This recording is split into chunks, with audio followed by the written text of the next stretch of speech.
Good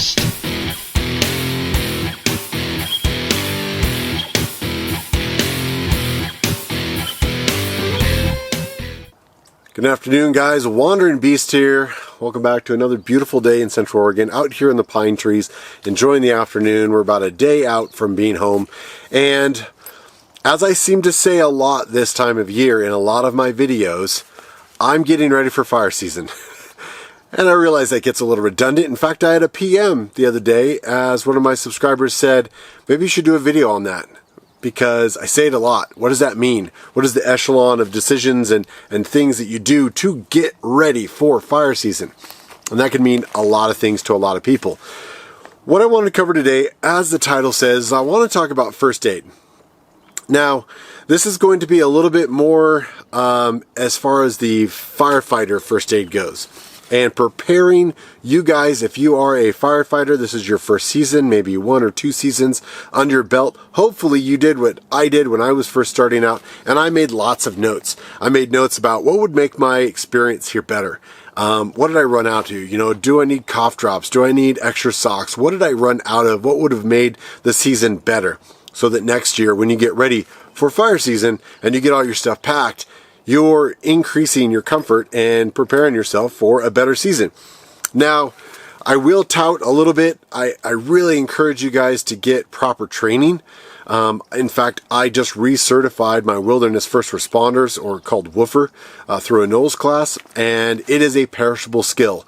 There was a few things I was definitely rusty on, and I was happy to go through that refresher course. Made it difficult through COVID to stay on top of some of that. That stuff is winding down, so get back out there, get your research, or seek out some training. And that's all I'll say about that. Now, the kit that we're talking about here is an AMP3 kit. I've talked about Dave and Beth. You know, AMP3 is a fantastic company. He's a retired Navy corpsman. He's also was a retired ER doc in Portland and started his first aid company many years ago. In fact, I've still got the outfitters from Dave, a big medic roll that I love and I carry with me through all my stuff. In fact, it goes in the fire truck. It's my what if something goes wrong bag. That's what I reach for. This bag today that we're going to go over is actually more designed for the wildland firefighter as a first aid kit. You're not going to find any trauma in this.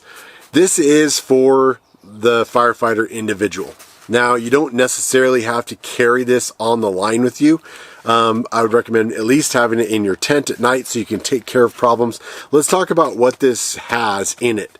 Now, first of all, standard Cordura, you know, good quality bag. And you're going to see that this one is very clean. And if you know anything about me, you're going to say, that's odd. Cody doesn't usually do videos straight out of the box. And you are right. This is a brand new version. I will show you photos and inserts of the bag that I used all season last year. This is if you're a firefighter without having to rely on the line medic for some blister treatment, without having to go into the medical tent at camp to get ibuprofen. This is you taking care of yourself, being responsible for yourself and any small injuries that you may incur or need, or comfort items throughout the fire season. That's what Dave has designed this for, and this is what we're going to talk about. First one right off the bat, which we probably used more than anything else in this bag, is the eye wash kit. And I'll put in photos as we talk here, guys. Small eye cup and eye wash saline solution. You'll also notice, if you're not familiar with AMP3, Dave uses all proper Ziploc from a lock sack. So even though I'm noticing that this eye rinse is open and leaking a little bit, it has not destroyed anything else in this bag. It is fully captured in this lock sack. Eye injuries are something you incur all the time, no matter what kind of safety glasses or eyewear you wear. When you're around chainsaws and sticks and bugs and you're digging and rocks are flying, you're gonna get something in your eye. So I used it once or twice last season. Some guys on my truck cleared out some eye issues, eye irritant, and this is, I think, the best product. You fill up the eye cup, you put it in your eye, you open your eye, let it swash out, and then you pull it back, and you will see little tiny rocks and debris and things that get in your eye. You would be surprised how much that pulls out just by rinsing your eyeball, and it makes a world of difference. If you can't see, you're going to have issues further down the line. All right, I digress. The blister management. Now, blisters, if you remember, is basically a burn, right? But because we are on our feet for 16 hours a day, from in the morning, getting the trucks ready, going to briefing, being out on the line, getting home, to your camp or wherever you're set up, and you've got a long day in your boots. Your feet accumulate moisture. You've got friction problems. Any of those, probably the second biggest issue we see out there are people that are improperly taking care of their feet. And a lot of them come from our first and second year firefighters. Whether it's new boots that are not properly broken in, bad socks, they're running out of clean socks. There's a number of reasons why you end up getting foot problems. And I'm saying, as many years as I've been doing this and as well broken in as my white boots are, occasionally I still get the odd hot spot. It happens. So being prepared to handle it yourself without having to go through the medic on the line, without having to go into camp and having it taken care of, is a huge asset. And there is a number of really high quality products that Dave includes on there. Again, we'll talk about it and I'll throw in some photos. This is kind of your admin piece, and this again comes back to having a little bit more training. So in the event of a proper emergency, there is a 9-line or we call it a soap notes in Knowles terms. Medical information, pencil, lip balm, and a little bit of chewing gum with caffeine. Those night shifts get a little bit long. You want something to pop in there. How about a little bit of caffeinated gum? I love that stuff, and I'll put in some photos. I use it all the time, and I love that Dave puts it in his kits. The next thing up, again, I can't say how much I love each individual module. You pull out exactly what you need. You're not pulling out everything out of this bag and yard sailing it all over. It's going to be windy, it's going to be dirty. You're only pulling out exactly what you need. So the next thing up is a medication pack, and that's kind of what I discussed earlier. You don't feel good. You have upset stomach because camp food is horrible. Fire season isn't a great place to maintain a good diet. We are given food and it's bare minimum, right?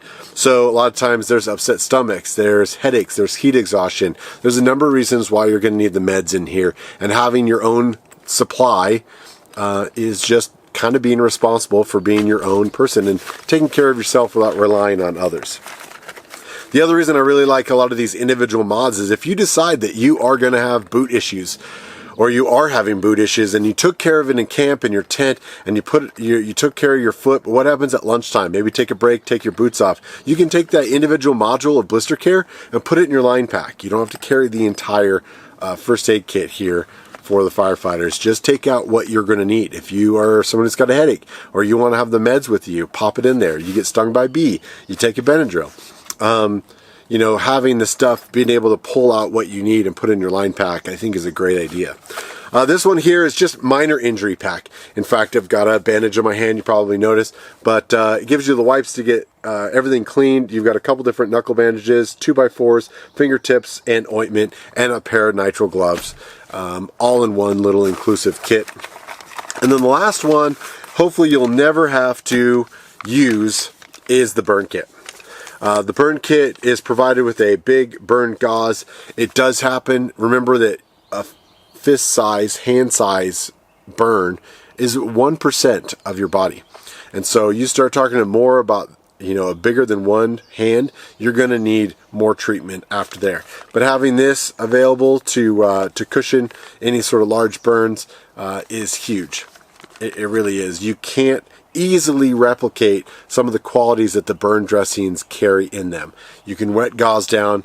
A lot of times if you're in the front country, you'll just go to the hospital. We're going to get you probably to a line EMT or into a pickup or down the road. But that initial process of getting burned is very important to get that cooled off immediately and to stay sterile. And that's what a burn dressing is for. So a little burn gel, burn dressing in there is a nice thing to have. David, of course, also includes an entire list of what's in there, just in case you have a quick, boom, this is what it is. It's also always printed on Right in the Rain paper, which I always appreciate in the backcountry. Alright guys, I'm going to sign off here. I'm going to put links down below to everything. If you are a firefighter and you don't have your own version of your first aid kit, this is a great starting point. There's pretty easy ways you could add an H&H trauma bandage and maybe a SWAT T tourniquet to add to a pressure bandage, and that would give you a little bit more towards the trauma side.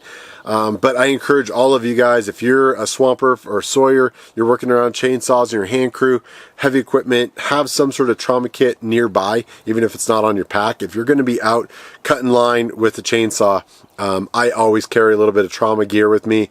You know, tourniquets are a big proponent out there. You can take a Pulaski strike to the foot, which has happened in the past. So small H&H trauma bandage and maybe a SWAT T tourniquet would be a great add-on into there. There is extra room in this bag. If you don't already have those items with you, you could easily make a little kind of one-fits-all kit. This is Wandering Beast, guys. I hope all is well. I want to hear from you. Let me know what you think about this kit and what Dave's put together for firefighters. Let me know if you would add or take away anything in there. And we'll see you down the road.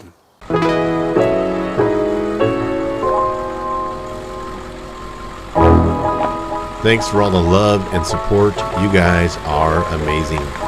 Please like, share, and subscribe. Follow the adventure on social media, and we'll see you on the road.